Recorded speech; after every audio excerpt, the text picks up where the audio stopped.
चुनावको घोषणा सँगसँगै पार्लिमेन्ट त स्वत डिजल्भ हो, तर उहाँहरू पार्लिमेन्टको काम गरिरहनु भएको छ। एकातिर अब यो पार्लिमेन्टले काम गर्न सक्छ कि सक्दैन एउटा संवैधानिक प्रश्न छ। चुनाव घोषणा भइसके पछाडि मुलुकको जीवनमा यति गम्भीर रूपमा असर पार्ने विषयमा केयरटेकर गभर्मेन्टले र त्यस्तो पार्लिमेन्टले निर्णय गर्न मिल्दैन। प्रचण्डजी भारतमा गएर आइसके पछाडि केन्द्रीय समितिको बैठक बसारै हामी यो 7 वर्षको प्रावधानमा अड्न सक्दैनौँ भनेर हटाउनु भयो र उहाँका टिमका मानिसहरूले यो गठबन्धन बचाउनको लागि हामीले 7 वर्ष हटाउनु पर्यो भनेर भन्नुभयो।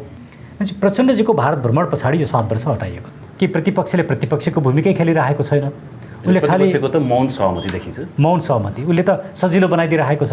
आज सत्तामा बसेका सबै दलहरू र नेताहरू मिलेको अवस्था छ नागरिकता विधेयक पास गर्न। यो प्रावधान अनुरूप भारतीयले मात्रै होइन अन्य मुलुकका नागरिकहरूले पनि नेपाली नागरिकता पाउने भए धेरैभन्दा धेरै टिबेटन शरणार्थीहरूले पनि नेपालमा नागरिकता लिन सक्छन् भनिरहेका छन्। त्यो साँचो हो? एकदमै साँचो हो, एकदमै साँचो। चाइनिजहरूले पनि लिन सक्छन्? जसले पनि लिन सक्छ।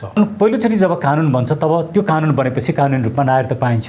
नेपालको सन्दर्भभन्दा 2009 साल 2009 सालमा नागरिकता बन्दाखेरि हामीले यो नागरिकता ऐन प्रारम्भ हुनुभन्दा अगाडि नेपालमा जन्मेका र बसोबास गरेका व्यक्तिले नेपाली नागरिकता पाउनेछन् मात्रै भनिदिएको भए त्यो कट अफ डेट हुन्थ्यो, तर हामीले त्यो भनेनौँ।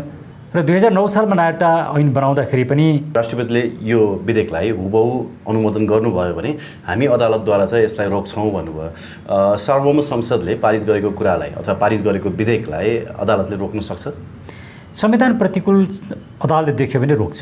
म यो विषयमा गम्भीर छु, म पनि अध्ययन गरिराखेको छु, म समयमा नै आवश्यक निर्णय गर्छु भन्नु उहाँले भन्नुभयो। हाम्रो तर्कहरूमा को कन्क्लुजनमा उहाँ आउनुभयो पनि संसदमा पठाउनु होला र पारित गर्नुभयो भने अब हामीले त्यसलाई अदालतमा गएर च्यालेन्ज गर्छौँ। हामी अदालत जाने पनि तयारीमा छौँ। र हाम्रै तथ्याङ्कले के देखाउँछ भने 1 करोड 5 लाख मानिसहरूले चाहिँ नागरिकता टोली बनाएर नागरिकता लिएका छन्।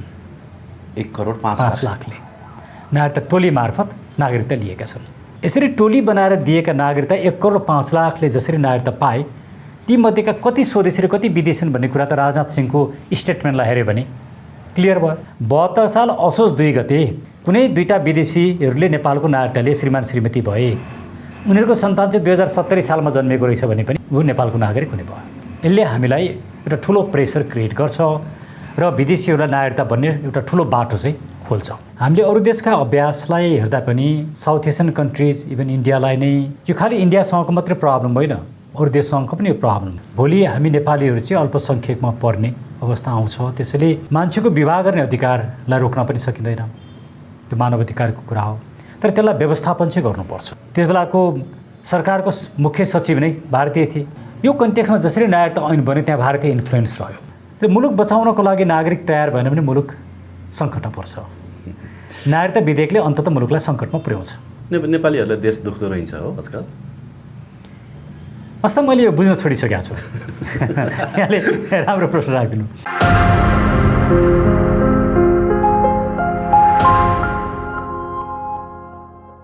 दर्शकवृन्द नमस्कार। PNB खबर.com को यो श्रृङ्खलामा हामीसँग डाक्टर सुरेन्द्र भण्डारीजी हाम्रो साथमा हुनुहुन्छ। डाक्टर साहब यहाँलाई हार्दिक स्वागत छ। धन्यवाद युवराज सर। आराम हुनुहुन्छ डाक्टर साहब? ठिक छ हजुर। राष्ट्रपति कार्यालयको प्राङ्गणमा खिचिएको फोटो देखेको थिएँ राष्ट्रपति विद्यादेवी भण्डारीसँगै। हजुर। के सिलसिलामा जानुभएको थियो यहाँहरू? यो अहिले जुन नागरिकता विधेयक संसदको दुवै हाउसबाट पारित भएर राष्ट्रपतिकोमा प्रमाणीकरणको लागि गएको अवस्था छ, त्यो विधेयकमा चाहिँ केही गम्भीर सवालहरू उत्पन्न भएका छन्। खास गरिकन हामीले नागरिकता सहज रूपमा वितरण गर्ने र त्यसको असर चाहिँ आम नेपाली नागरिक र मुलुकलाई नै दीर्घकालीन रूपमा असर पर्ने केही व्यवस्थाहरू भएको कारणले त्यो चाहिँ आपत्तिजनक छ। जस्तो कि हजुर म यसमा आउँछु। र यो आपत्तिजनक भएकोले अहिले राष्ट्रपतिज्यूले यसलाई गम्भीरतापूर्वक हेरिदिनु पर्यो। र राष्ट्रपतिसँग भएको एउटा अधिकार के छ भने स्वयं उत्पत्ति भएको सदनमा या प्रतिनिधि सभामा यो विधेयकमा यी कुराहरू चाहिँ आफूलाई पनि संवेदनशील लागेको कारणले आफ्नो सन्देशसहित फिर्ता पठाएर पुनः छलफल गर्नको लागि अनुरोध गर्ने राष्ट्रपतिसँग त्यो अधिकार छ। र त्यसरी संसदलाई नै फिर्ता गरियोस् भन्न हामी अनुरोध गर्न गएका थियौँ। अब यहाँले के चाहिँ आपत्तिजनक छन् भन्ने यहाँको जुन प्रश्न छ, यो प्रश्न होइन, अन्य व्यक्तिहरूसँग त मैले यो विषयमा कुराकानी गरिसकेँ, तर डाक्टर साहबसँग चाहिँ मेरो पहिलोपटक यो नागरिकता विधेयक पास भए पश्चात पहिलोपटक अन्तर्क्रिया हुनाले अलिकति दर्शकहरूलाई रिफ्रेस पनि होस् भनेर। Please, thank you sir. 5-6वटा प्रब्लम यसमा छन्। यसको पहिलो प्रब्लम कहाँनिर छ भने नेपाली नागरिकसँग विवाह गर्ने विदेशी महिलाले विवाह गर्न साथ नेपालको नागरिकता प्राप्त गर्ने गरी व्यवस्था गरिएको छ। अब यो व्यवस्थाले चाहिँ के हुन्छ भने एकदमै सजिलो रूपमा नेपालको नागरिकता प्राप्ति हुन्छ। हामीले अरू देशका अभ्यासलाई हेर्दा पनि साउथ एसियन कन्ट्रिज, इभन इन्डियालाई नै, यो खालि इन्डियासँगको मात्रै प्रब्लम होइन, अरू देशसँगको पनि यो प्रब्लम हो। हामीले हेर्दा यो इन्डियासँगलाई मात्रै भन्ने गर्छौँ, तर यो भनाइ उपयुक्त होइन। खुल्ला सिमाना भएकोले इन्डियासँग सहज छ, त्यति मात्रै हो। र इन्डियामै पनि के छ भने विवाह गरेको 7 वर्ष पछाडि मात्रै नागरिकताको प्रक्रिया चलाउन पाइन्छ। 7 वर्ष पछाडि तुरुन्तै पाइने होइन। जापान जस्ता देशलाई हेर्ने भने जिन्दगीभरि नपाइन पनि सक्छ, ग्रिन कार्ड लिएर बस्नुपर्छ। त्यसले नागरिकताको विषयमा हाम्रो जस्तो दुईवटा ठुला छिमेकी मुलुकको बिचमा रहेको यस्तो मुलुकमा, सानो मुलुकमा ठुलो सङ्ख्यामा विदेशीहरूले नागरिकता पाउने अवस्था भयो भने भोलि हामी नेपालीहरू चाहिँ अल्पसङ्ख्यकमा पर्ने अवस्था आउँछ। त्यसैले मान्छेको विवाह गर्ने अधिकारलाई रोक्न पनि सकिँदैन, त्यो मानव अधिकारको कुरा हो। तर त्यसलाई व्यवस्थापन चाहिँ गर्नुपर्छ। त्यसलाई हामीले केही न केही सीमाहरू लगाउनुपर्छ। र त्यो सीमा भनेको कम्तीमा पनि 7 वर्ष, हामीले त 10 वर्षको हुनुपर्छ भनेर भनेका छौँ। तर योभन्दा अघिल्लो संसदमा छलफल भएको नि 7 वर्षको सीमा थियो। 7 वर्ष बसिसके पछाडि मात्रै नागरिकताको प्रक्रिया चलाउन पाउने। अब यो किन 7 वर्ष या 10 वर्षको कुरा जरुरी छ भने नागरिकता भनेको चाहिँ त्यो मुलुकसँगको लोयल्टीसँग जोडिन्छ। आज विवाह गरेर आएको विदेशी भोलि नै यो मुलुकको सभ्यता, संस्कृति, माटो, पहिचान प्रति उसको लोयल्टी छ, आस्था छ भन्ने कुरा जरुरी हुँदैन। त्यो आस्था देखिनका लागि उसले केही न केही समय मुलुकमा बसेको हुनुपर्छ, मुलुकमा बिताएको हुनुपर्छ र ऊ मुलुकप्रति वफादार छ भन्ने कुरा देखिएको हुनुपर्छ। त्यसले विवाह गरेको 7 वर्ष बित्न साथै उसले पाइहाल्ने होइन। नेपाली भाषा बोल्न जान्नु पऱ्यो, नेपाली भाषा नेपाली हुनु पऱ्यो नि, उसले नेपालीकरण हुनु पऱ्यो, अनि उसलाई नागरिकता दिन सकिन्छ। त्यसरी यस्ता प्रावधान राख्नुपर्छ। र अहिलेको नागरिकता विधेयकले यसलाई जसरी खुकुलो बनायो त्यो चाहिँ घातक छ भन्ने हाम्रो। जस्तो यो प्रावधान अनुरूप भारतीयले मात्रै होइन, अन्य मुलुकका नागरिकहरूले पनि नेपाली नागरिकता पाउने भयो भने जुन आशंका यहाँले प्रस्तुत गर्नुभयो, यो अनुरूप चाहिँ धेरैभन्दा धेरै टिबेटन शरणार्थीहरूले पनि नेपालमा नागरिकता लिन सक्छन् भनिरहेका छन्। त्यो साँचो हो? एकदमै साँचो हो, एकदमै साँचो। चाइनिजहरूले पनि लिन सक्छन्, जसले पनि लिन सक्छ। अब नागरिकता चाहिँ कस्तो विषय हो भने हामी नेपाली नागरिकहरू सार्वभौम छौँ। त्यो सार्वभौम भनेको तपाईँ हामी प्रत्येक सार्वभौम हौँ। एकछिन मानौँ हामी अहिले नेपाली नागरिक लगभग 3 करोड छौँ। तपाईँले अर्को 3 करोड ल्याइदिनु भने के हुन्छ? हाम्रो सार्वभौमिकता त विखण्डित भयो नि, विभाजित भयो नि, सक्यो। र भोलि राजनीतिक प्रतिनिधित्व कस्तो हुन्छ भने नयाँ मान्छेहरूको पनि हाम्रै जतिको पपुलेसन हुन्छ या त्यो बढ्दै जान्छ र भोलि सत्तामा पुग्ने, सरकार चलाउने, मुलुक चलाउने जिम्मा चाहिँ कसको हातमा जान्छ? नयाँ मानिसहरूको हातमा जान्छ। र हामी जो रैथाने छौँ या जो हामी अहिले नेपाली छौँ, हामीहरू चाहिँ पछि पर्ने र आगन्तुकहरू चाहिँ यो मुलुकको सत्ता र बागडोरमा बस्ने। त्यसले गर्दाखेरि हाम्रो सिङ्गो सार्वभौम सत्तामाथि नै परोक्ष अपरोक्ष रूपमा प्रश्न उठ्छ भन्ने हाम्रो एउटा दृष्टिकोण हो। वैवाहिक अङ्गीकृतले पनि राजनीतिक अधिकार पाउने भयो। अब सँगसँगै विवाह गरेर आएको 7 वर्षमा नागरिकता हामीले दिनासाथ त्यसका सर्टन कन्डिसनहरू चाहिँ पुरा हुनुपर्छ। जस्तो नेपाली भाषा बोल्ने, नेपाली भाषा लेख्ने, नेपालप्रति वफादार भएको, यी कुराहरू प्रमाणित हुनुपर्छ। अनि मात्रै उसलाई राजनीतिक अधिकार दिन सकिन्छ भन्ने हाम्रो कुरा हो। अब अर्को समस्या कस्तो छ भने हाम्रो सिमाना खुल्ला सिमाना छ र हामीले कट अफ डेट भनेको चाहिँ के हो भने कट अफ इयर भनेको कस्तो हो भने कुनै पनि मुलुकले नागरिकता त कानुन बनाएर नै सुरु गरेको हुन्छ। कानुन पहिलोचोटि जब कानुन बन्छ तब त्यो कानुन बनेपछि कानुनी रूपमा नागरिकता पाइन्छ। नेपालको सन्दर्भभन्दा 2009 साल 2009 सालमा नागरिकता बन्दाखेरि हामीले यो नागरिकता ऐन प्रारम्भ हुनुभन्दा अगाडि नेपालमा जन्मेका र बसोबास गरेका व्यक्तिले नेपाली नागरिकता पाउनेछन् मात्रै भनिदिएको भए त्यो कट अफ डेट हुन्थ्यो। तर हामीले त्यो भनेनौँ, हामीले कट अफ डेट राख्न खुल्ला गरिदिउँ। अब यो किन भयो भने 2007 सालमा जुन परिवर्तन भयो त्यो भारतको सहयोगमा भएको परिवर्तन थियो र 2009 सालमा नागरिकता ऐन बनाउँदाखेरि पनि त्यस बेलाको सरकारको मुख्य सचिव नै भारतीय थिए। यो कन्टेक्स्टमा जसरी नागरिकता ऐन बन्यो त्यहाँ भारतीय इन्फ्लुएन्स रह्यो र 2015 सालको संविधान बनिन्जेलसम्म संविधानमा केही पनि लेखेन नागरिकताको बारेमा र 2019 सालको संविधानले पनि त्यही कुरालाई 9 सालको जुन व्यवस्था थियो त्यसैलाई नै आत्मसात गर्यो र हामीले खुकुलो व्यवस्था गर्यौँ। यसको परिणाम कस्तो भयो भने विदेशीहरू नेपालमा आउँछन्, उनले नागरिकता पाउँछन् र भारतका विदेश मन्त्री भारतका त्यसबेलाका गृहमन्त्री अहिलेका डिफेन्स मिनिस्टर राजनाथ सिंहले 2015 को सेप्टेम्बरमा के भने नेपालको नागरिकता मध्ये 30% चाहिँ भारतीयहरू नागरिकता लिएका छन् र अरू 40% लिन बाँकी छन् भनेर भने। नेपालमा बसोबास गरेका भारतीयहरू यो कुरा कहीँ कति खण्डन भएन र हाम्रै तथ्याङ्कले के देखाउँछ भने 1 करोड 5 लाख मानिसहरूले चाहिँ नागरिकता टोली बनाएर नागरिकता लिएका छन्। 1 करोड 5 लाखले नागरिकता टोली मार्फत नागरिकता लिएका छन्। त यो कन्टेक्स्टमा हामीले कट अफ डेटलाई 47 सालको संविधान बनाउँदाखेरि 46 साल चैत मसान्त बन्यो। 63 सालको संविधानले पनि त्यही कुरा भन्यो। 47 सालको संविधान आएपछि यो संविधान प्रारम्भ हुँदाका बखत भन्ने शब्द राखियो। अब अहिले आएको विधेयकले 2072 साल असोज 3 गते भन्यो। अब यहाँ एउटा गम्भीर प्रश्न छ।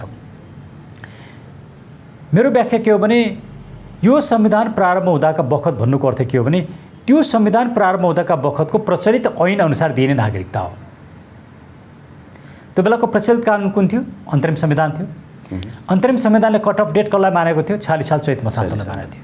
त्यसैले यो संविधान प्रारम्भ हुँदाका बखत भन्नुको अर्थ चाहिँ 46 साल चैत मसान्तलाई भनिएको हो। तर अहिले विधेयक बनाउँदा के गरियो? 72 साल असोज 3 गते बनाइयो। यो संविधानसँग नै बाजिएको छ। मतलब कट अफ इयर पनि चेन्ज गरिएको छ अहिले विधेयक मार्फत गरियो। नयाँ कुरा भयो। तर उहाँहरू के भन्नु भएको छ होइन यो संविधान प्रारम्भ हुँदाका बखत भनेको त 47 साल के अरे 72 साल असोज 3 गते हो भन्ने उहाँहरूको व्याख्या छ। मेरो व्याख्या त्यो होइन। किनकि संविधान प्रारम्भ हुँदाका बखत नागरिकता पाउन योग्य भनेको को हो भने त्यो बेलाको अन्तरिम संविधान अनुसार नागरिकता पाउने। अन्तरिम संविधानले के भने 46 साल चैत मसान्तलाई कट अफ डेट माने। मान्छे त 72 सालको संविधान जारी हुँदाका बखत नागरिकता पाउन योग्य भनेको त 46 साल चैत मसान्तको कट अफ डेट भएको व्यक्ति हो। त्यसलाई 72 साल असोज 3 गते मान्दाखेरि त के हुने भने 72 साल असोज 2 गते कुनै दुईटा विदेशीहरूले नेपालको नागरिकता लिए श्रीमान श्रीमती भए, उनीहरूको सन्तान चाहिँ 2070 सालमा जन्मेको रहेछ भने पनि ऊ नेपालको नागरिक हुने भयो। यसले हामीलाई एउटा ठुलो प्रेसर क्रिएट गर्छ र विदेशीहरूलाई नागरिकता बन्ने एउटा ठुलो बाटो चाहिँ खोल्छ भन्ने हाम्रो दोस्रो कन्सर्न यो थियो। हाम्रो तेस्रो कन्सर्न के थियो भने नागरिकता टोली बाँडेर बनाएर नागरिकता बाँड्ने प्रचलन चाहिँ नेपालमा एकदमै गलत रह्यो होला। हिजो 2030 सालतिर 32 सालतिर या 36-38 सालतिर नागरिकहरूमा चेतना पनि थिएन, नागरिकताको महत्त्व पनि थिएन, बुझेका पनि थिएनन्। त्यो बेला सरकारले टोली बनाएर नागरिकता बाँड्नु स्वाभाविक हुन्थ्यो होला। तर आजको कम्युनिकेसनको जमानामा ट्रान्सपोर्टेसन छ, कम्युनिकेसन छ, सबै सचेत भइसकेका छन्, सबको हातमा मोबाइल छ। यो अवस्थामा नागरिकता टोली बनाएर घर घरमा गएर नागरिकता दिने होइन। त्यसको समस्या के भयो भने यसरी टोली बनाएर नागरिकता दिँदाखेरिको समस्या के भयो भने ओडाले सिफारिस गर्छ। ओडाले सिफारिस गर्दाखेरि गलत मान्छेलाई सिफारिस गर्यो भने त्यो सिफारिस गर्नेलाई कारबाही गरिँदैन। सिफारिसको आधारमा नागरिकता टोलीले नागरिकता दिन्छ। अनि ओडाले के भन्छ यो त यही ओडामा बसोबास गरेको नेपाली हो भनेर भनेपछि सिद्धियो। यसरी टोली बनाएर दिएका नागरिकता 1 करोड 5 लाखले जसरी नागरिकता पाए तीमध्येका कति स्वदेशी र कति विदेशी भन्ने कुरा त राजनाथ सिंहको स्टेटमेन्टलाई हेऱ्यो भने क्लियर भयो। विवेक शाहकै पुस्तकमा चाहिँ छोटा राजनले नागरिकता लिएको कुरा मेन्सन गरिएको छ। तर छोटा राजनलाई कसले नागरिकता दियो भन्ने कुरा त अहिलेसम्म खुला छैन। एक्ज्याक्ट। त्यति मात्रै होइन, हामीले यहाँहरूले नै मिडियामा ल्याइदिनु भयो नि। भारतीय मानिसहरू लाइन लागेर नागरिकता ल्याएको कुरा यहाँहरूकै मिडियाबाट छरपष्ट भएर 40,000 प्रति गोटामा त बेच्नको लागि साइन बोर्डै राखेको थियो त होइन। यो कुरा त यहाँहरूले नै ल्याइदिनु भयो। चाहिँ हामीले अर्कै कुनै यसरी टोली बनाएर नागरिकता बाँड्ने कुरा चाहिँ रोकिनुपर्छ र त्यसलाई यो अहिलेको विधेयकले प्रमोट गर्यो र 63 सालको ऐनमा पनि यो कुरा राखियो, त्यो गलत छ भनेर हामीले भन्यौँ।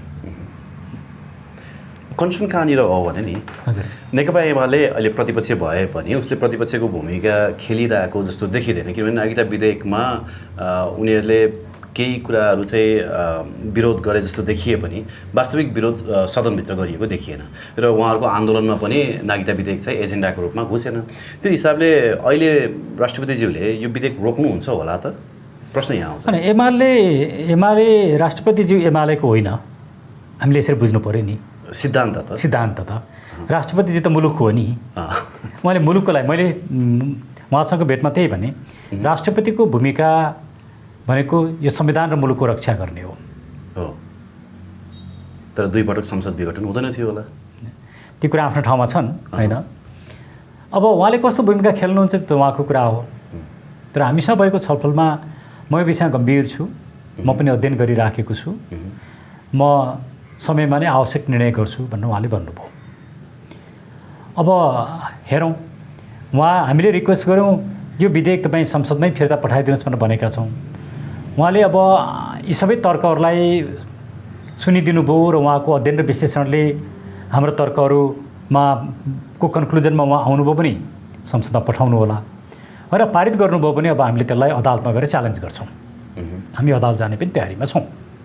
जस्तो कतिपयले यो कुरा पनि मेन्सन गरेको देखियो होइन, यदि जस्ट इन केस राष्ट्रपतिले यो विधेयकलाई हुबहु अनुमोदन गर्नुभयो भने हामी अदालतद्वारा चाहिँ यसलाई रोक्छौँ भन्नुभयो। सार्वभौम संसदले पारित गरेको कुरालाई अथवा पारित गरेको विधेयकलाई अदालतले रोक्न सक्छ? संविधान प्रतिकूल अदालतले देख्यो भने रोक्छ, किनकि संविधानसँग बाजेका कानुनहरू ऐनहरू अदालतले बदर घोषणा गर्छ, अदालतले रोक्छ। किनकि योभन्दा अगाडि पनि हामी नागरिकताको विषयमा अदालतमा गएर रोकेकै छौँ नि, हामीसँग दृष्टान्तै छ नि। त्यसले अदालतले रोक्दैन भन्ने कुरा होइन। तर अब अदालतले कसरी हेर्छ, अदालतले गएर 100% नै रोकिदिन्छ भन्ने त हामी भन्न सक्दैनौँ। अदालतको आफ्नै भूमिका छ। हामीले एउटा सचेत नागरिक रूपमा मुलुकको लागि प्रयास गर्ने हो, हामी त्यो प्रयास गर्छौँ। संसदमा यदि राष्ट्रपतिद्वारा यो संसदमै ब्याक पठाइयो भने त्यसको प्रक्रिया के हुन्छ?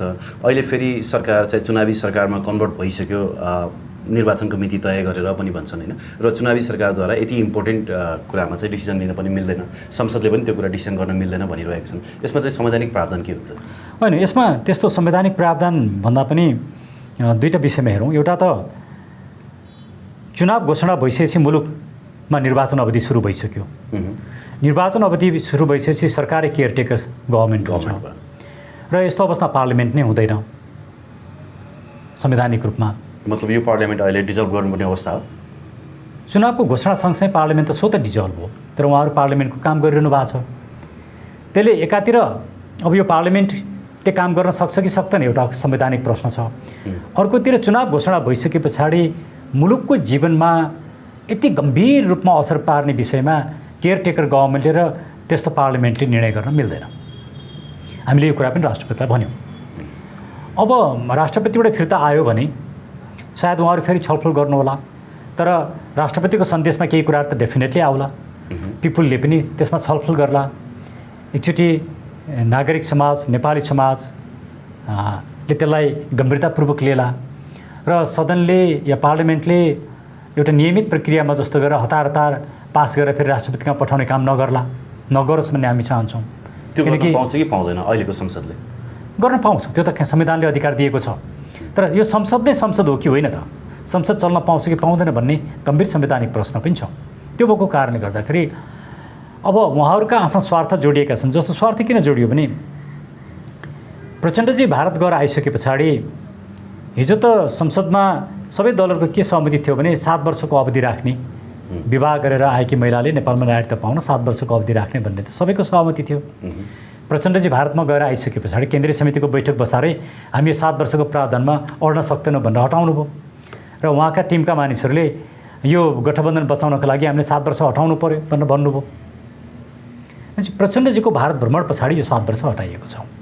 अब उहाँहरू मुलुकभन्दा विदेशको स्वार्थलाई महत्त्वपूर्ण मानेर काम गर्नुहुन्छ र संसदले त्यही कुरालाई गर्छ, किन यो संसद त्यही गरिरहेको छ। यसले एमसिसी पास गर्यो, एसपिपीका कुरा छन्, नागरिकता विधेयकका कुरा छन्। यहाँले अघि भनिहाल्नुभयो कि प्रतिपक्षले प्रतिपक्षको भूमिकै खेलिरहेको छैन, उसले खालि त मौन सहमति देखिन्छ। मौन सहमति उसले त सजिलो बनाइदिइरहेको छ। त यस्तो अवस्थामा आज सत्तामा बसेका सबै दलहरू र नेताहरू मिलेको अवस्था छ नागरिकता विधेयक पास गर्न। यो अवस्थामा अब राष्ट्रपतिको भूमिका हामीले हेर्न बाँकी छ। यहाँहरू जस्तो मिडिया, हामी जस्तो नागरिक समाजले कति गर्न सक्छौँ, हामीले कोसिस गर्नुपर्छ। नागरिकहरूले कति साथ दिन्छन् या दिँदैन त्यो हेर्न बाँकी नै छ।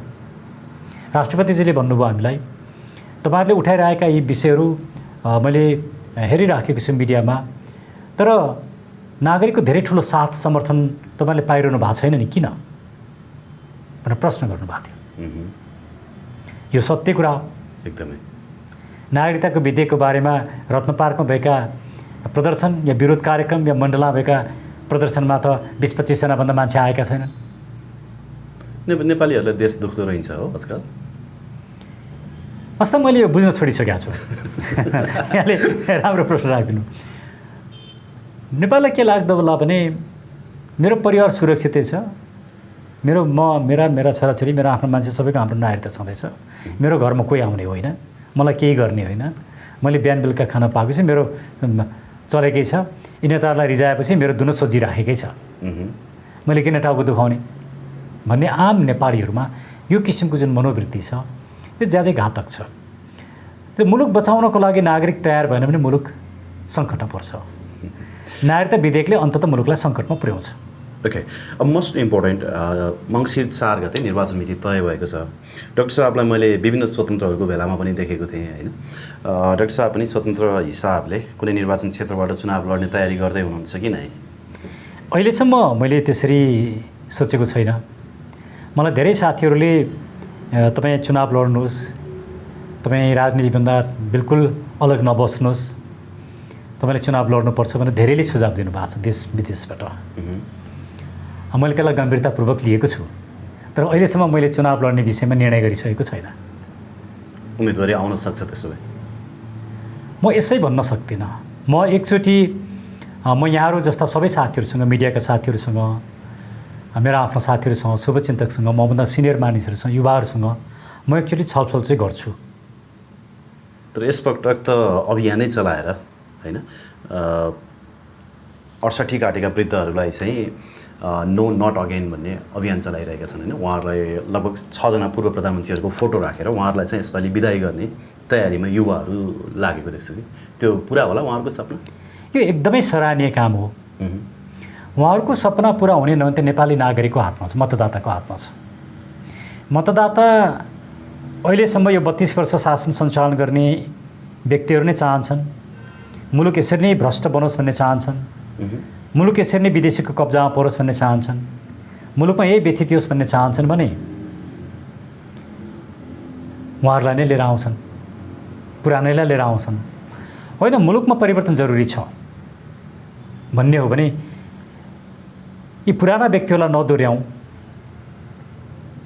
भन्ने जुन एउटा अभियान चलेको छ त्यो अभियानलाई साथ दिनुहुन्छ।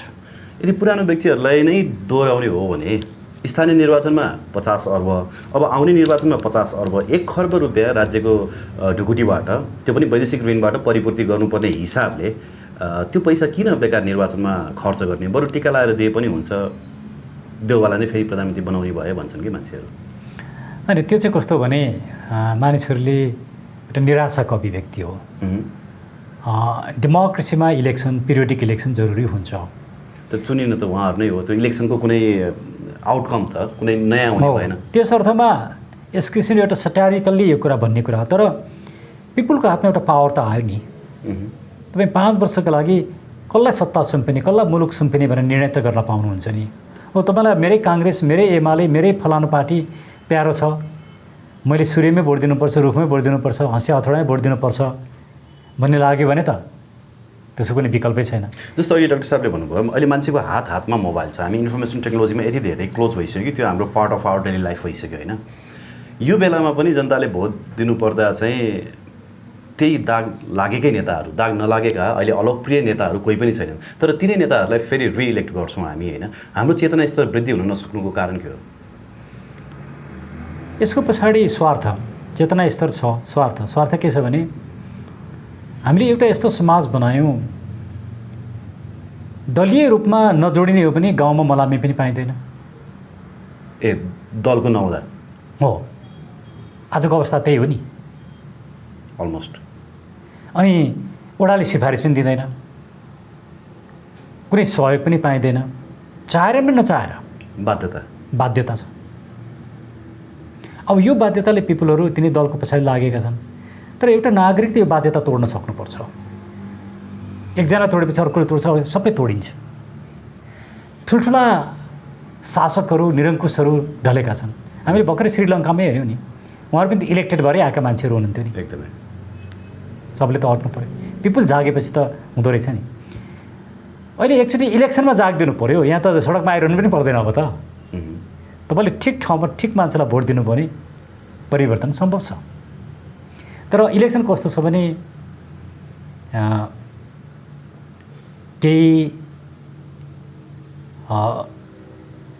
केही मानिसहरू उत्तेजनात्मक किसिमले, झुक्क्याउने किसिमले, मनोरञ्जनको किसिमले, विभिन्न किसिमले मानिसहरू आएका छन्। अब पिपुलहरू फेरि अर्को गलत निर्णय गरे भने त्यसले पनि परिणाम ल्याउँदैन। यो एउटा ज्यादै ठुलो विषय हो कि ठिक निर्णय पिपुलले गर्छ कि गर्दैन, कहिले गर्छ, कसरी गर्छ। ओके, टिकटकमा एउटा भिडियो क्लिप स्क्रोल गर्दै थिएँ, यहाँको भिडियो क्लिप रहेछ, सायद प्रकाश गिरीसँगको संवाद होला, मलाई जसमा लाग्छ ग्लोबल टाइम्स, ग्लोबल टेलिभिजनको। यो देश कसैले बनाउँछ भने हर्क साम्पाङले मात्रै बनाउन सक्छन्। यदि हर्क साम्पाङ यो देशको प्रधानमन्त्री भए अथवा हर्क साम्पाङ जस्तो मान्छे यो देशको प्रधानमन्त्री भए भने उनले मात्रै यो देश बनाउन सक्छन् जस्तो लाग्छ भनेर यहाँले मनदेखि नै भन्नुभएको त्यो भिडियो धेरैले मन पराउनु भएको छ। साँच्चैकै मनदेखि नै भन्नुभएको हो त्यो कुरा? एकदमै, किनकि हर्क साम्पाङ जस्तो निस्वार्थी एउटा लिडर चाहिँ कस्तो हुन्छ भने, म अमेरिकाको उदाहरण दिन्छु। जर्ज बुसले किन जिते अमेरिका भन्ने विषयमा ठुलो क्वेसन भएको थियो क्या, रिसर्च गरिरहेको थियो। जर्ज बुसलाई 5वटा क्वेसन सोधिएको थियो। त्यसमध्ये त्यो बेलाको दक्षिण कोरियाको राष्ट्रपति को छ भन्ने प्रश्न पनि सोधिएको थियो, उनलाई थाहा थिएन, उनको आन्सर गलत थियो। किन मन परायो पिपुलले जर्जलाई? किन थियो अरे आफ्नै लेभलको ठाने क्या पिपुलले, कमन ग्राउन्ड। हर्क साम्पाङ एकदम पिपुल मान्छे हो, भुइँ मान्छे भन्छ नि, जनताको मान्छे। उसमा कुनै तडक भडक छैन, कुनै तुजुक छैन, कुनै एटिच्युड छैन, नितान्त कुनै व्यक्तिगत स्वार्थ छैन। ऊ समाज र पिपुलको लागि सर्वाङ्ग रूपमा लागेका मान्छे। त्यस्तो मान्छे पाउनु नै बहुत ठुलो कुरा हो। यो समाजमा त्यस्तो मान्छे पनि हुँदो रहेछ नि? हुँदो रहेछ, छन्, थुप्रै मान्छेहरू छन्, नदेखेका होलान्। तर हर्क साम्पाङजी त देखेर आउनु पनि, उहाँले त प्रमाणित गर्नु पनि। सत्तामा पुगेर पनि भुइँ मान्छे नै बनिरहने चाहिँ पहिलो व्यक्ति देखेँ कि मैले उहाँलाई। हो, यहाँले एकदमै ठिक भन्नुभयो। म उहाँको यो जुन क्षमता, नेतृत्व कला, एउटा मान्छे भनौँ न, एउटा उहाँ साँच्चीकै उहाँ एउटा जीवित मान्छे हो। एउटा मान्छे खोजिराखेको छु भन्ने एउटा गीत छ नि, होइन? त्यो एउटा खोजिराखेको मान्छे हो क्या हर्क साम्पाङ। त्यस्ता मान्छेहरू यो मुलुकमा 100 जना भइदिने हो भने त कायापलटै हुन्थ्यो होला। तर नभए पनि हर्क साम्पाङलाई साथ दिने मान्छेहरू मात्रै भइदिए पनि हुन्थ्यो होला। त्यसैले हर्क साम्पाङले म नेतृत्व लिन्छु भने पनि मलाई लाग्छ कसैले पनि नाइ भन्दैन होला, साथ नदिने भन्ने कुरो पनि म त साथ दिन्छु। मलाई उहाँको कार्यकर्ता हुन मन्जुर छ। किन यो भनेको भने उहाँको त्यो व्यक्तित्व, ठुलोपना छैन कि। व्यक्तित्व भनेको अडम्बर म ठुलो हुँ भन्ने होइन, एटिच्युड हो पिपल, त्यो भुइँ मान्छेको व्यक्तित्व जुन छ नि, I like that. Okay, compare to the Balen Shah, होइन, बालन शाहको अहिलेको कार्यशैली र हर्क साम्पाङको कार्यशैली हेर्दाखेरि नि, जस्तो इलेक्सनभन्दा अगाडि र इलेक्सनको त्यो रिजल्टको ताका चाहिँ सबैभन्दा धेरै चर्चामा बालन शाह थिए। हर्क साम्पाङको कतिपयले नाम पनि सुनेका थिएन, होइन? तर इलेक्सन पछाडि चाहिँ लगभग अहिले कार्यशैलीको हिसाबले हर्क साम्पाङले चाहिँ त्यो डोमिनेन्स क्रिएट गरिसकेका छन्, होइन? उनको नाम चाहिँ सर्वत्र चर्चामा छ दिनौ। बालन शाहको अहिलेको कार्यशैली चाहिँ यहाँलाई कस्तो लागिरहेछ? होइन, प्रयास गरिरहेका छन्, बालन शाहले प्रयास गरेका छन्। उनलाई काम गर्न अवरोधहरू भएका छन्। उनका आफ्नै पनि केही कमी कमजोरी रहे, शालिग बनाउने जस्ता कुराहरूमा रहे, त्यो त अनुभवी सिक्दै जाने, त्यो ठुलो कमजोरी होइन फेरि होइन। त्यतिकै आदरणीय बालन शाहलाई आलोचना गर्नुपर्ने जरुरी पनि छैन। बालन शाहमा पनि थुप्रै राम्रा कुराहरू देखिएका छन्, तर हर्क साम्पाङबाट सिक्न जरुरी छ। हर्क साम्पाङ अहिलेको यो मुलुकको रोल मोडल हो।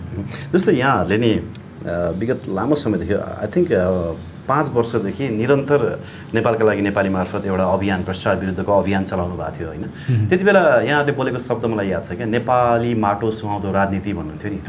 यदि कसैले त्यो आज गरिरहेको छ भने हर्क साम्पाङले मात्रै गरिरहेको छन् भन्दा अनर्थ होला?